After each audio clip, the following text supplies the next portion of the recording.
Hi, it's Ms. Logan. Today I'll be talking about the conservation of energy with a focus on potential energy. So before we begin, let's talk about the difference between conservative and non-conservative forces. So the word conservative means to save, so keep that in mind as we go along this lesson. So in a conservative force, the work is done and it is stored in some type of energy so it can be released or used later. For example, this is gravity. So when we're talking about potential energy, we're talking about stored gravity. However, for a non-conservative force, we have friction. We can't store our amount of friction. It's just going to cause a force or energy. Now let's talk a little bit about work in conservative forces. So if we take a ball that's on the shelf and we pick it up and put it back down, we can say that we've done work on this ball. Now, we can get this energy back if this ball eventually falls off onto the ground. So at this very moment in time when it's sitting on the shelf at some height, that means we have energy stored as potential energy. So potential energy, we can write this out. This is the work, and we have our initial potential energy minus our final potential energy. So really our potential energy is the change in potential energy, which we can make negative if we pull out and rearrange our equation on both sides here. Now because this is energy, this is still measured in joules.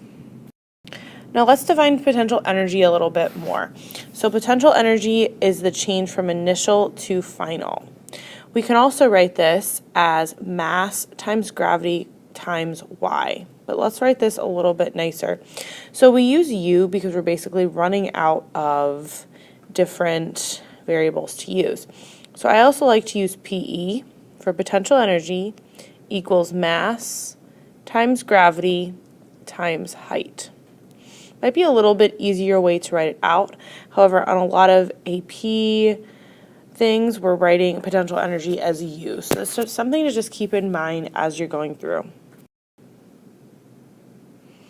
Now, just as a reminder, we still have our equations for kinetic energy, which is 1/2 mv squared. We still, for springs, have our work, or our potential energy, is equal to 1/2 kx squared. So this equation could be used for kinetic energy or potential energy. It's just going to depend on the situation, and we'll talk about setting this up in a second. So when we're talking about the conservation of mechanical energy, this is how we're going to get systems moving from one situation to another. So we can define mechanical energy as the energy is equal to potential energy plus our kinetic energy. Now, if we use this definition and we only use conservative forces, we know that my energy at the beginning is equal to the energy at the end. So another way I can write this is my potential energy initially plus my kinetic energy initially is equal to my potential energy final plus my kinetic energy final. This equation is really going to drive us this chapter in thinking about our conservation of forces. Now let's talk about this situation. So if I have car keys and they're in my hand, initially they have some potential energy because they're at some height. However, because they're at rest initially, I have no kinetic energy. Over time, they fall down all the way to the ground where I have zero potential energy. So if I have potential energy equals 0, I have no height. Okay. Remember, in these problems, you are defining what that height is. So it's something important to consider when you're setting up problems. However, I do have kinetic energy. So what is this going to look like? Well, if I rewrite my equation, potential energy initial plus KE initial equals PE final plus KE final. Okay. Now, initially, I do not have any kinetic energy because it's not moving, but I do have potential energy. At the end, I have no potential energy because it fell to the ground, but I do have kinetic energy.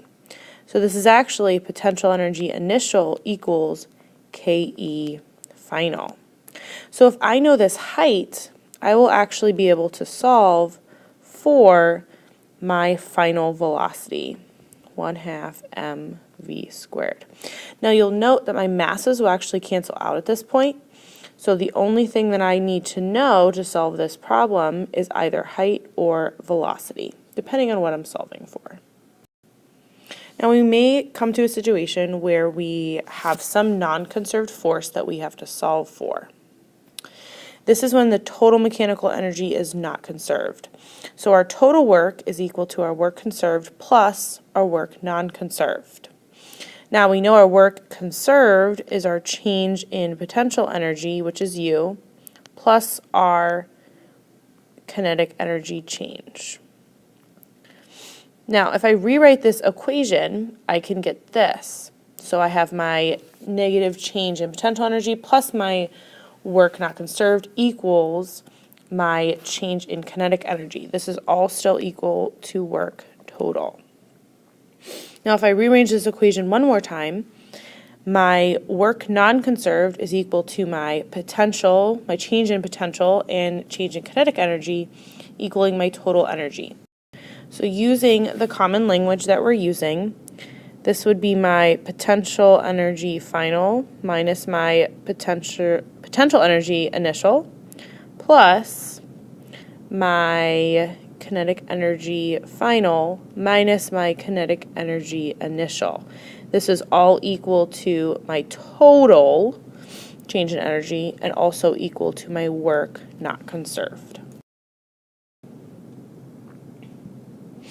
So an example of this is if this diver jumps off the diving board, he'll start out with an initial velocity, and we're actually able to figure out the velocity when he hits the ground. Hits the water. So when he hits the water, he's falling at some height and he has some final velocity. And we can say that his height is equal to 0. But from here to here, eventually his final velocity will be 0. Now, this is when we can use non-conservative forces, because we know my total energy here in this, and then in this unknown portion, must slow down his final velocity to this. So we can use it to actually figure out unknown portions where we don't have any physics to really guide us.